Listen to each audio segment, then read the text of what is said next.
everyone, welcome back to the channel.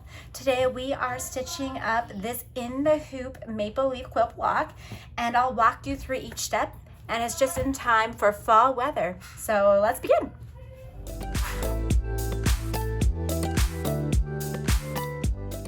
First thing you're going to want to do is hoop a piece of tearaway stabilizer in your embroidery hoop. So this is what I have here. If you're making a 5-inch block, you can use a 5x7 hoop. If you're making the bigger version, which is a 6-inch version, you can use a 6x10-inch hoop or larger. I don't know if I have a 6x10-inch hoop, so I'm just using my 8x8-inch hoop. And so that's what I have right here. So go ahead, load the design in your embroidery machine, and let's run the very first stitch, which of course is going to be the placement stitch that will show you the 3 rows of this design.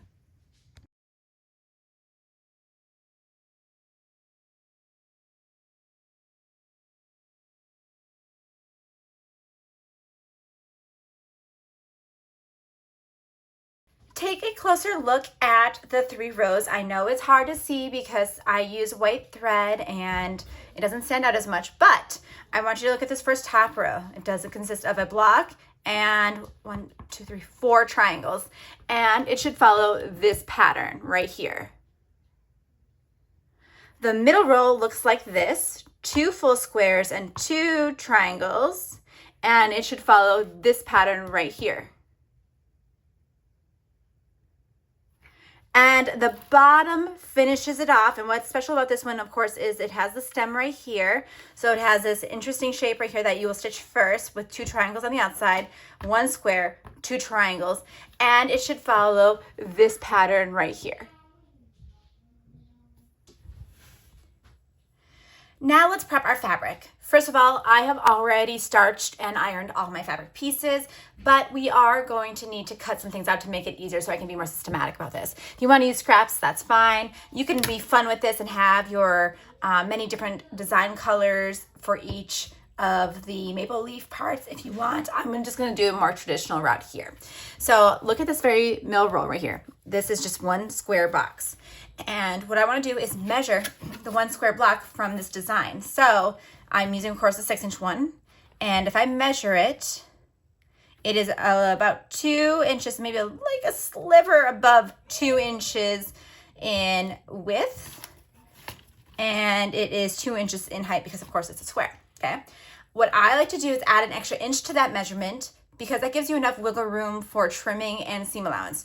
You will need at least 1/4 seam allowance up here and 1/4 inch down here, 1/4 inch on this side, and 1/4 inch on that side. And I'll show you how that works, okay? So that's why I am generous, and even though it says 2 inches, I'm gonna do 3 inches because that gives us a little bit of room to work with, okay?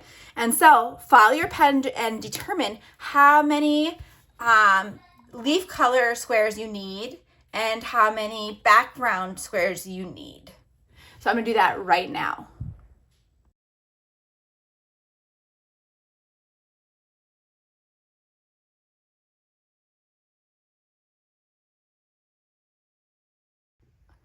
I don't know how I measured wrong, but it's fine because I did a little too much extra. I meant to do 3x3, but I think I did 3x3 3/4 for most of them. So I did trim these down to squares because these 3 for the leaf can stay as is because they're gonna be just turned into blocks. But I do need 4 half triangles. And so I'm just gonna take one of my squares, making sure that it is square. So do you see how I did? It is 3x3. I'm just gonna turn it around like this, and then cut down the middle like this. And I'm gonna do it for 2 of my blocks for just the leaf one, as it is in the pattern. And that way I will have 4 triangles, just like that. And I'm gonna have to do the same thing with my background fabric.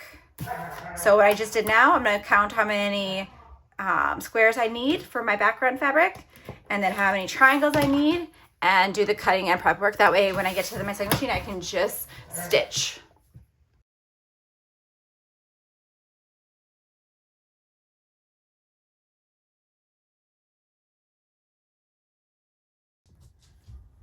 The first block we're gonna look at is the one on the top row on the left side right here, this square.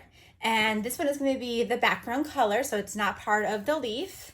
And I want to make sure that I have 1/4 inch overhang here, 1/4 inch fabric overhang here, and 1/4 inch fabric hang over here. So I'm gonna go like this, and I want just a little bit of overhang on this side as well. And I honestly just eyeball it. And that looks really good. Okay, so now what we're gonna wanna do is grab like a stick or something to hold it down while it does the next stitch so it doesn't bunch up. As you can see, mine bunched a little bit. You can prevent that from happening by using some spray adhesive, but I like to kind of go less adhesive as possible, and so it doesn't bother me. In fact, you won't really see it when you do the final design. But if that's something that will bother you, definitely use that spray adhesive stuff for appliques, and that will hold it down for you. The next shape we're gonna look at is this triangle right here. And triangles are a little more tricky than squares because you have to figure out the angle correctly.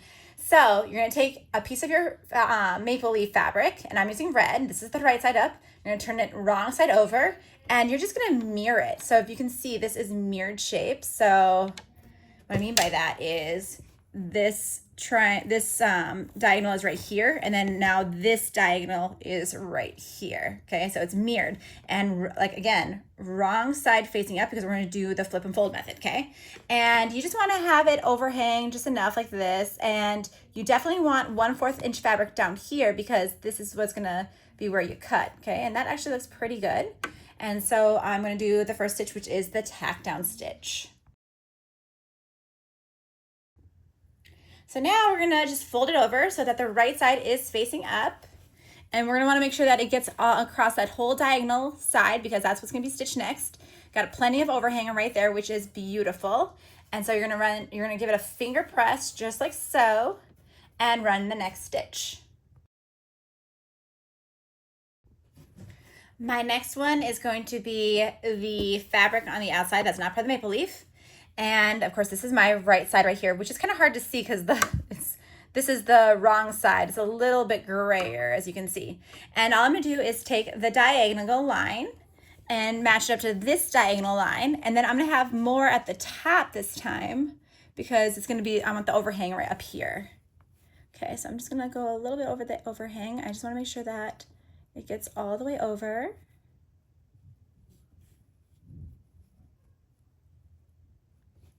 And run the next stitch. Like before, we're going to fold it over and give it a finger press and run the next stitch to tack it down.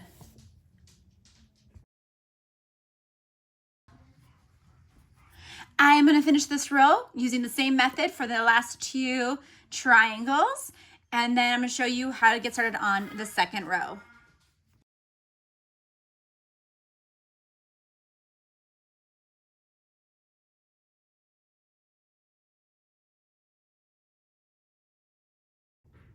We are done with the top row, so now we're ready to work on the second row. And again, this is so fast and easy just because we have already prepped our fabric, so it is literally just so. What's different about this row is, though, instead of starting on the left right here, we're going to start in the center right here, and this needs to be part of the leaf fabric. So what that means is I'm going to take one of my leaf fabric squares, and I'm just going to make sure that there is extra overhang on the top and the bottom, and I'm going to have the fabric right side facing up. And because I cut so much extra fabric that I'm gonna have to probably trim around this one. So let's stitch that down first, and then I'll show you how I'm gonna trim it.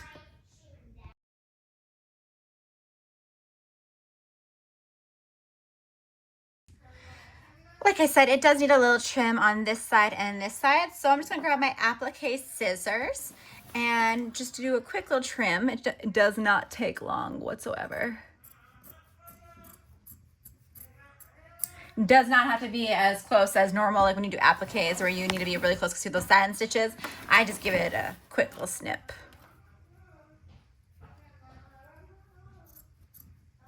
Just being mindful that I'm not going to cut that stitches. All right, that's how quick it is.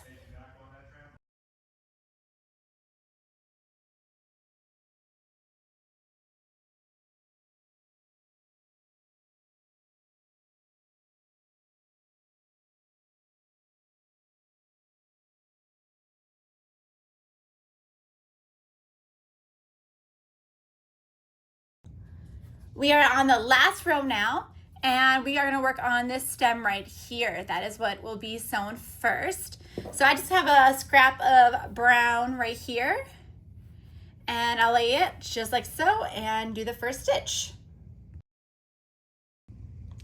It is important to cut around the stem, and I'm going to leave extra fabric though at the bottom here. So I'm just going to do little snips right here, just where those diagonals, those triangles will be, just like so.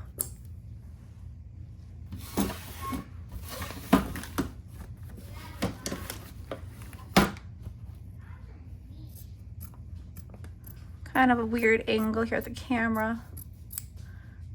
Okay, and then also I'm just gonna go like this because I don't want it to be too much on this side, but this is fine, just right here, okay? But I am gonna be putting a square right here.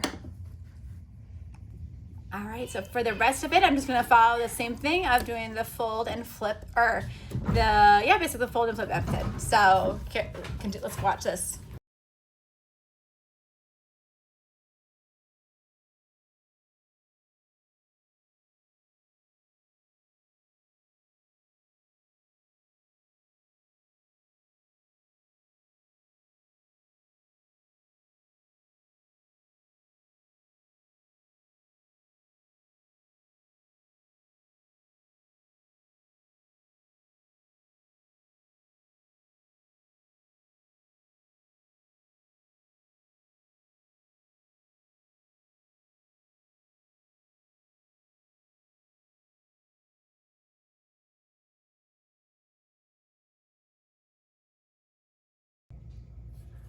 We are all done with the embroidery machine, and so now we are just going to remove it from the hoop, tear away the tearaway stabilizer, and use a ruler and a rotary blade to cut a 1/4 inch around all of the 3 rows.